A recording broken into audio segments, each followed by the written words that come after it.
Je m'appelle Xie Lei. Je suis artiste, peintre. Je suis né en Chine, dans une province qui s'appelle Anhui. Grâce au soutien de mes parents, quand j'avais 15 ans, je suis allé à Pékin pour faire mes études au lycée des Beaux-Arts de l'Académie centrale des Beaux-Arts de Pékin. Je suis venu en France en 2006 pour rentrer à l'école des Beaux-Arts de Paris pour continuer mes études, où je suis diplômé en 2010. Et depuis, c'est une chance aussi de trouver mon atelier, un atelier aux banlieues parisiennes qui se trouve à Thiers, au sud. Et une fois arrivé dans l'atelier, tous les jours, c'est la solitude en étant peintre. Et il y a une importance aussi, la présence de nature. J'ai un petit jardin, je parle avec la nature, mes plantes, mes poules. Cela est très important.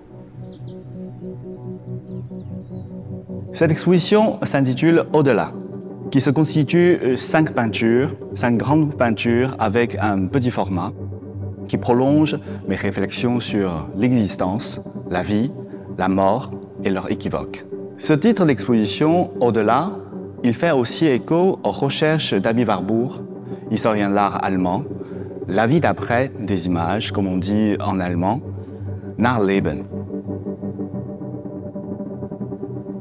Comment peut-on percevoir l'image avec le temps?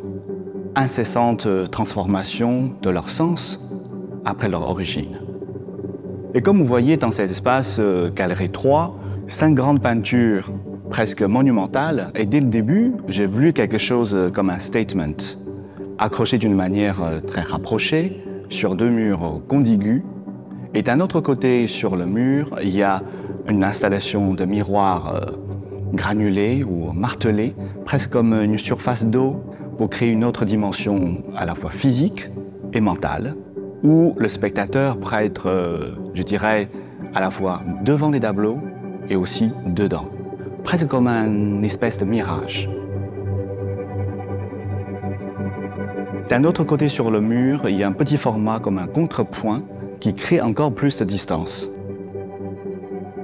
Dès le début, quand j'ai eu l'idée de faire cette exposition, j'ai pensé au lieu, j'ai pensé à l'espace de 4 murs. Je me suis dit, ce mur-là, presque quelque chose d'une tension, une tension picturale, une tension de l'espace aussi, avec l'autre qui est très chargé, comme une frise. Ça me fait penser aussi, en chinois, on dit « da xiang wu xing », comme une grande image n'a pas de forme, n'a pas de silhouette. C'est-à-dire, relativement, quand on approche vers un petit format, c'est devenu grand.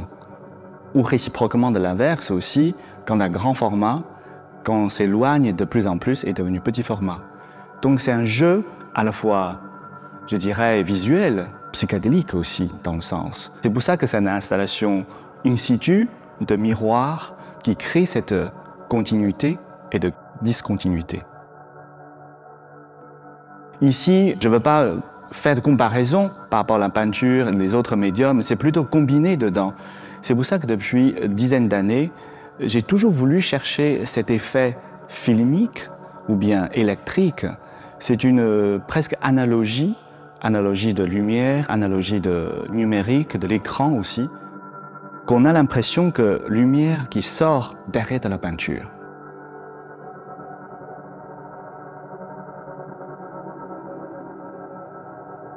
Les sujets de mes tableaux sont des questions qui m'interpellent, ou bien je dirais les interrogations que je me pose moi-même. Mes tableaux en général parlent du réel, ou plus précisément les représentations du réel, c'est-à-dire des images autour de moi, de mes souvenirs, de mon enfance aussi, de mes rêves aussi, de mes lectures aussi.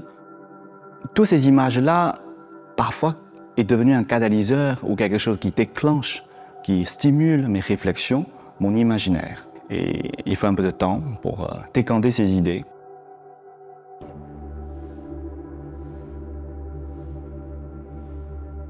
Alors le processus de travail, je dirais 2 étapes. Premier processus, beaucoup plus lié avec réflexion des images, parce que je suis un peintre, plus ou moins représentatif comme le sujet, on peut percevoir de quoi s'agit-il. Donc je me considère comme image maker. Dans le sens, ce n'est pas copier une image, c'est plutôt un chimère d'image, réflexion aussi. Ce processus, ça peut être long, voire quelques mois aussi. Et une fois les idées sont prêtes, ou bien je suis prêt, Justement, j'attaque directement sur la toile. Et à la fois, c'est une affrontation, en fait, devant le blanc, devant le néant. Il y a une tension aussi. Deuxième processus, plutôt d'exécution physique dans l'atelier. C'est une tension, une intensité aussi, parfois très court, voire quelques jours, ou bien quelques semaines aussi. Mais c'est un processus de solitude, toujours de réflexion aussi, même si très ordonné, et je laisse aussi le hasard comme des bons accidents qui survenir, qui agit aussi. Comme je disais, ce hasard, en fait, ce n'est pas laisser le hasard passer, c'est par, je dirais, des accidents comme Francis Bacon qui a bien dit. Relation de peinture et moi-même, c'est presque comme aimer une personne. À la fois, c'est pas la question de dominer ni de contrôler, c'est de parler avec elle ou avec lui. C'est plutôt un genre d'échange, un genre de correspondance, un dialogue mutuellement.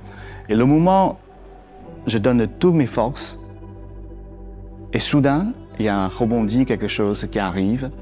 C'est ça peut-être le hasard, c'est ça peut-être le bon accident.